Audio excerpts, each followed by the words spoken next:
প্রত্যেক সপ্তাহে মানে এসে বিজ্ঞাপন ভিত্তিক নাটক প্রচার হতো আর কি, মানে বিজ্ঞাপনের উপরে নাটক আর কি। হ্যাঁ, এখন তখন বিজ্ঞাপন সরাসরি বিজ্ঞাপন।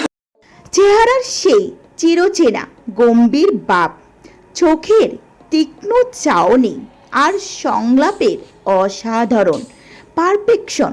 হ্যাঁ ভিউয়ার্স, আমরা কথা বলছি বাংলার চলচ্চিত্রের অন্যতম শক্তিমান অভিনেতা আব্দুল রাতিমকে নিয়ে। আজ এই গুণী শিল্পীর ৭৪তম জন্মবার্ষিকী। ৭০ ও ৮০ দশকের খলনায়ক কিংবা চরিত্র অভিনেতা উভয় চরিত্রেই তিনি ছিলেন অনন্য।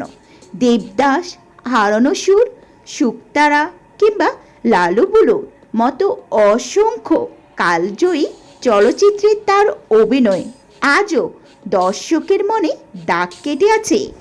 তিনি সিনেমা নয়, মঞ্চে ও টেলিভিশনে তিনি ছড়িয়েছেন তার অভিনয় দ্রুতে।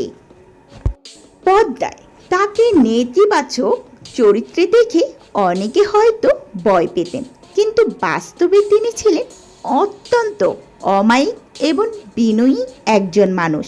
২০১৭ সালে ১৯শে জুলাই তিনি আমাদের ছেড়ে চলে যান। কিন্তু একজন প্রকৃত শিল্পী কি কখনো মৃত্যু হয়? তিনি বেঁচে আছেন আর অমর সৃষ্টির মাঝে। আজকের এই বিশেষ দিনে বাংলার সংস্কৃতি এই মহান নক্ষত্রকে আমরা গভীর শ্রদ্ধা ও ভালোবাসায় স্মরণ করছি।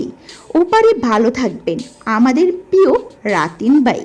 দর্শক হিসাবে আপনার কোন অভিনয়টি সবচেয়ে বেশি মনে পড়ে কমেন্টে অনেক কষ্ট করে এতক্ষণ শুনলেন বকবক, তার জন্য আপনাদেরকে ধন্যবাদ, শুকরিয়া। আসসালামু আলাইকুম ওয়া রাহমাতুল্লাহি ওয়া বারাকাতুহু। প্রিয় দর্শক,